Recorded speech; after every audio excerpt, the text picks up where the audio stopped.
എല്ലാവർക്കും നമസ്കാരം. എല്ലാവർക്കും ഉമാമഹേശ്വരൻ ചാനലിലേക്ക് സ്വാഗതം. ഇന്ന് ഞാൻ രാമായണത്തിലെ അധ്യാത്മരാമായണം കിഷ്കിന്ധാകാന്ഡത്തിൽ നിന്നും ക്രിയാമാർഗോപദേശം എന്ന ഭാഗമാണ്, അതിൻ്റെ അർത്ഥവും ആണ് പാരായണം ചെയ്യുന്നത്.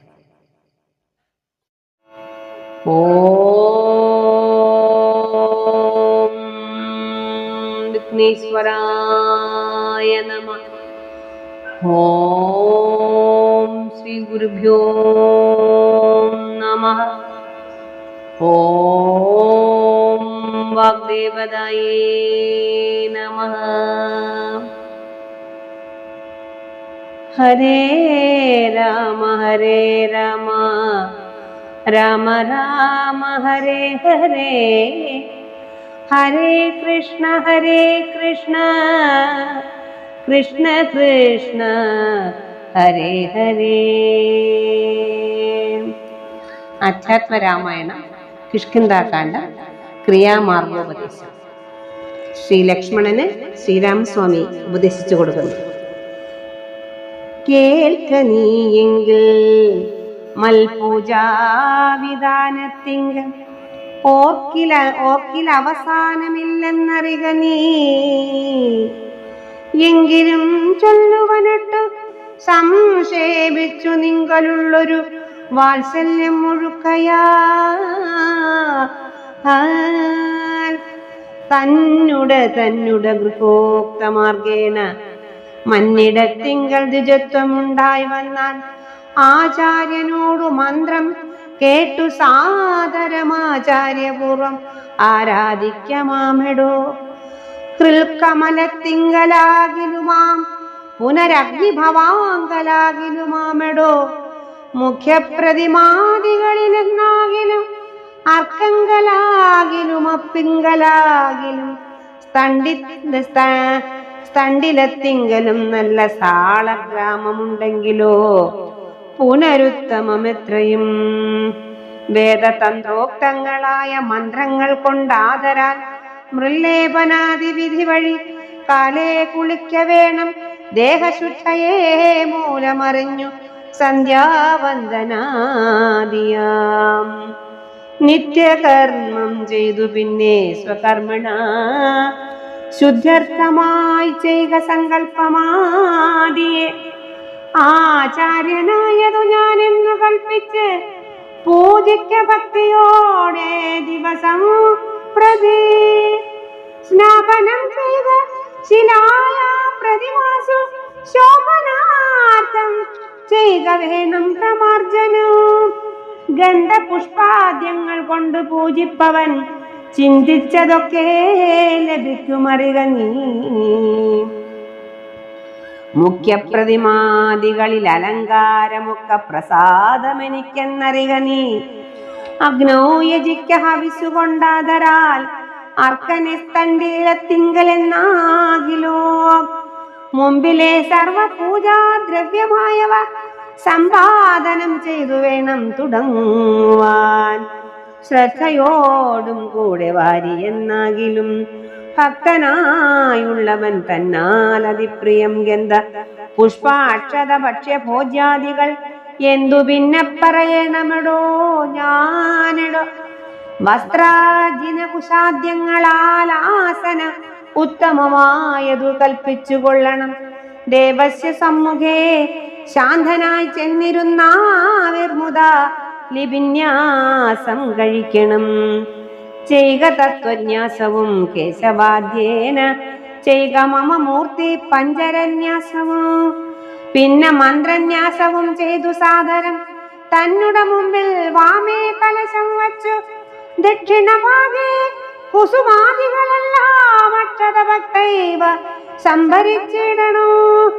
അർഘ്യപാദ്യ പ്രധാനാർത്ഥമായും മധുപർക്കാർത്ഥമാവൻ ആചമം ആർത്ഥാമെന്നിങ്ങനെ പാത്രചതുഷ്ടയവും വച്ചു കൊള്ളണം. പേർത്തു മറ്റൊന്നും നിരൂപണം കൂടാതെ. മൽക്കലാം ജീവസംജ്ഞാം തടിദുജ്വലാം കമലേ ദൃഢം ധ്യാനിച്ചു കൊള്ളണം.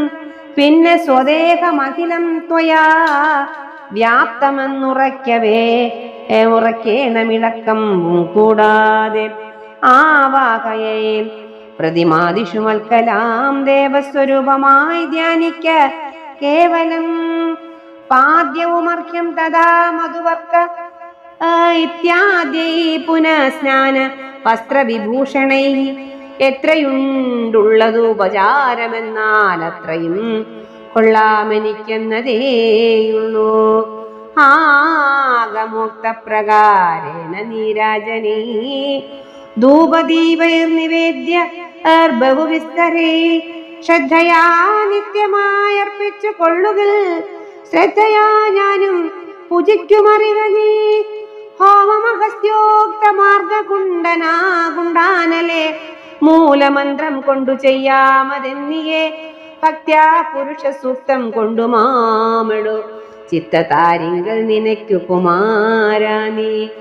ഔപാസനാഗ്നൗ ചരുണാ ഹവിഷാദ സ്വാപാധിനാ ചെയ്ത ഹോമം മഹാമതേ തപ്തജാംബുനദ പ്രഖ്യം മഹാപ്രഭം ദീപ്താഭരണ വിഭൂഷിതം കേവലം മാമേവ വഗ്നിമധ്യസ്ഥിതം ധ്യാനിക്ക ഹോമകാലേ ഹൃദി ഭക്ത്യാബുധോത്തമൻ.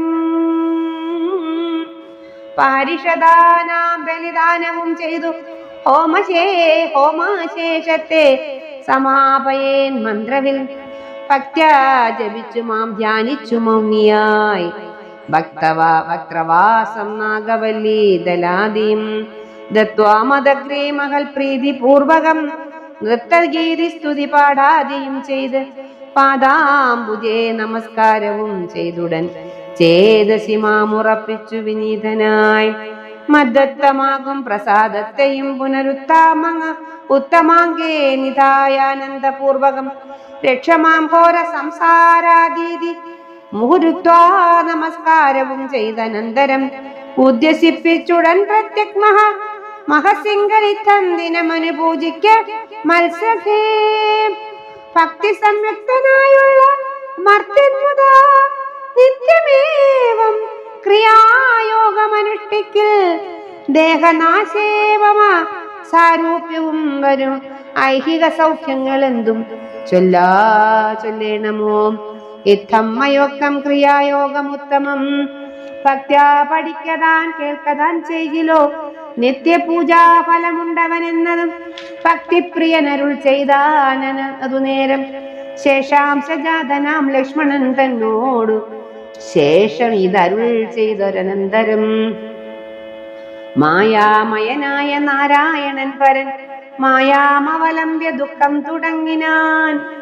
ഹാ ജനകാത്മജേ സീതേ മനോഹരേ ഹാ ജനമോഹിനീ നാദേ മമ പ്രിയേ. ഏവമാദിപ്രലാപം ചെയ്തു നിദ്രയും ദേവദേവന്നു വരാതെ ചമഞ്ഞിതു. സൗമിത്രി തന്നുടെ വാക്യാമൃതം കൊണ്ട് സൗമുഖ്യമോട് മരുവും ചില നേരം. ഹരേ രാമ രാമ രാമ ഹരേ ഹരേ ഹരേ കൃഷ്ണ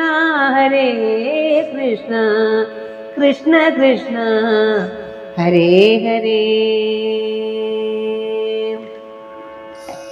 ഇനി ഇതിന്റെ അർത്ഥമാണ് പറയുന്നത്.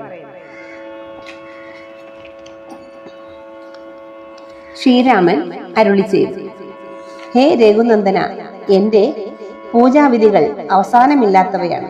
എങ്കിലും ഞാൻ അതിനെ സംക്ഷേപിച്ച് വേണ്ട രീതിയിൽ പറഞ്ഞു തരാം. സ്വഗൃഹസൂത്ര ഗ്രന്ഥങ്ങളിൽ വിധിച്ച പ്രകാരം, അതായത് നമ്മുടെ രാമായണം, മഹാഭാരതം, ഭാഗവതം എന്നൊക്കെ പറയുന്ന കാര്യങ്ങളാണ്. മനുഷ്യൻ ദ്വിജത്വത്തെ പ്രാപിച്ച ശേഷം എന്നിലുള്ള ഭക്തിയോടുകൂടി സദ്ഗുരുവിന്റെ അടുക്കൽ നിന്ന് മന്ത്രം ഗ്രഹിക്കണം. ബുദ്ധിമാനായ മനുഷ്യൻ ഗുരുവിനാൽ കാട്ടിക്കൊടുക്കപ്പെട്ട വിധി അനുസരിച്ച് എന്നെ തന്നെ ഹൃദയത്തിലോ അഗ്നിയിലോ പ്രതിമാദികളിലോ ആദിത്യനിലോ സാളഗ്രാമത്തിലോ മടികൂടാതെ അർപ്പിച്ച് ആരാധിക്കണം. ബുദ്ധിമാനായ അവൻ ദേഹശുദ്ധിക്ക് വേണ്ടി വൈദിക തന്ത്രാദി വിധികൾ പ്രകാരമുള്ള മന്ത്രങ്ങളോടുകൂടി ശരീരത്തിൽ മണ്ണ് പുരട്ടിയും മറ്റും പ്രാതസ്നാനം ചെയ്യണം. സന്ധ്യാവന്ദനം തുടങ്ങിയ നിത്യകർമ്മങ്ങളും വിധി പോലെ ആചരിക്കണം. ബുദ്ധിയുക്തനായ അവൻ കർമ്മങ്ങളുടെ ഫലസിദ്ധിക്കായി ആദ്യമേ തന്നെ സങ്കല്പം ചെയ്യണം. സൽഗുരുവിനെ ഞാനാണെന്ന് സങ്കല്പിച്ച് ഭക്തിപൂർവം പൂജ ചെയ്യണം. ശിലയിലാണെങ്കിൽ മന്ത്രപൂർവകമായ അഭിഷേകം ചെയ്യണം. പ്രതിമയിലാണെങ്കിൽ തുടച്ചു വൃത്തിയാക്കണം. പ്രസിദ്ധങ്ങളായ സുഗന്ധദ്രവ്യങ്ങളും പുഷ്പങ്ങളും കൊണ്ടുള്ള എന്റെ പൂജ സിദ്ധിദായകമാണ്. സത്യനിഷ്ഠയും വ്രതാനിഷ്ഠയുള്ളവനായി നിയമാനുസൃതമായി എന്നെ പൂജ ചെയ്യണം. ഹേ കുലനന്ദന, പ്രതിമാദികളിലുള്ള അലങ്കാരങ്ങൾ എനിക്ക് ഏറ്റവും പ്രിയപ്പെട്ടവ തന്നെ. അഗ്നിയിലാണെങ്കിൽ ഹവിസ് കൊണ്ട് യജിക്കണം. സൂര്യനിലാണെങ്കിൽ മെഴുകിയ നിലത്ത് പൂജിക്കണം. ശ്രദ്ധാഭക്തി സമേതം നിവേദിക്കപ്പെടുന്നത് വെറും വെള്ളമാണെങ്കിൽ പോലും അതെനിക്ക് പ്രീതിക്കായി ഭവിക്കുന്നു. എങ്കിൽ പിന്നെ ഭക്ഷ്യഭോജ്യാദി വസ്തുക്കളെ കൊണ്ടും ഗന്ധപുഷ്പ അക്ഷതാദികളെ കൊണ്ടും ആദ്യം തന്നെ ശേഖരിച്ചു വച്ചിട്ട് ആണ് പൂജ ആരംഭിക്കേണ്ടത്. കുശ, മാൻതോൽ, വസ്ത്രം എന്നിവ ക്രമത്തിൽ വെച്ച ആസനം സജ്ജമാക്കി അതിന്മേൽ ശുദ്ധമാനസനായി ദേവന് അഭിമുഖമായി ഇരിക്കണം. അതിൽ പിന്നെ ബഹിർമാതൃക മാതൃക ന്യാസങ്ങൾ ചെയ്യണം. അനന്തരം കേശവാദി 24 തത്വന്യാസങ്ങൾ ചെയ്യണം. കേശവൻ പറയുന്ന 24 കേശവൻ, നാരായണൻ, മാധവൻ, ഗോവിന്ദൻ, വിഷ്ണു, മധുസൂദനൻ, ത്രിവിക്രമൻ, വാമനൻ, ശ്രീധരൻ, ഋഷികേശൻ, പത്മനാഭൻ, ദാമോദരൻ, സംഘർഷണൻ, വാസുദേവൻ, പ്രദ്യുമ്നൻ, അനിരുദ്ധൻ, പുരുഷോത്തമൻ, അധോക്ഷജൻ, നരസിംഹം, അച്യുതൻ, ജനാർദ്ദനൻ, ഉപേന്ദ്രൻ, ഹരി, ശ്രീകൃഷ്ണൻ. ഇതെല്ലാം കൃഷ്ണന്റെ മറ്റനേകം നാമങ്ങളാണ്. പിന്നീട് വിഷ്ണു പഞ്ചരന്യാസവും മന്ത്രന്യാസവും ചെയ്യണം. അപ്രകാരം തന്നെ മടികൂടാതെ പ്രതിമയിലും ഈ ന്യാസങ്ങളെല്ലാം ചെയ്യണം. മുമ്പിൽ ഇടത്തുഭാഗത്തായി കലശവും വലത്തുഭാഗത്തായി പുഷ്പങ്ങളും വെക്കണം. അർഘ്യം, പാദ്യം, മധുപർക്കം, ആചമനീയം എന്നിവയ്ക്ക് വേണ്ടി 4 പാത്രങ്ങൾ വെക്കണം. അതിൽ പിന്നെ സൂര്യന് സമാനമായി ശോഭിക്കുന്ന സ്വന്തം ഹൃദയകമലത്തിൽ ജീവസജ്ഞയോടുകൂടിയ എന്റെ കലയെ ധ്യാനിക്കണം. ശത്രുമദന, സ്വന്തം ദേഹം മുഴുവൻ ആ കലയാൽ വ്യാപിക്കപ്പെട്ടതായി സങ്കല്പിച്ച് ആ കലയെ തന്നെ പ്രതിമാദികളിൽ ആവാഹിക്കണം. പാദ്യം, അർഘ്യം, ആചമനീയം എന്നിവയാലും സ്നാനം, വസ്ത്രം, വിഭൂഷണങ്ങൾ എന്നിവയാലും ശക്തിക്ക് അനുസരിച്ച് ഉപചാരങ്ങളാലും നിഷ്കപടമായി എന്നെ അർച്ചിക്കണം. നിഷ്കളങ്കമായി, ഒരു കള്ളത്തരവും വിചാരിക്കാതെ. വിഭവ സമൃദ്ധിയുള്ളവനെങ്കിൽ നിത്യവും കർപ്പൂരവും, കുങ്കുമം, അകുരു, ചന്ദനം, ഉത്തമങ്ങളായ സുഗന്ധ പുഷ്പങ്ങൾ എന്നിവയാൽ മന്ത്രോച്ചാരണത്തോടുകൂടി എന്നെ അർച്ചിക്കണം. അപ്രകാരം തന്നെ നീരാജനം, ധൂപം, ദീപം, നാനാ പ്രകാരത്തിലുള്ള നൈവേദ്യം എന്നിവയാൽ വേദോക്തമായ രീതിയിൽ ദശാവരണ പൂജയും ചെയ്യണം. പ്രതിദിനം അതീവ ശ്രദ്ധയോടുകൂടി എല്ലാ പദാർത്ഥങ്ങളും നിവേദിച്ചാൽ ഈശ്വരനായി ഞാൻ അവ ശ്രദ്ധയോടുകൂടി ഭക്ഷിക്കും. മന്ത്രപണ്ഡിതനാണെങ്കിൽ പൂജാനന്തരം കഷ്ടപ്പെട്ടിട്ടും വിധിപ്രകാരം ഹോമം നിവർത്തിക്കണം.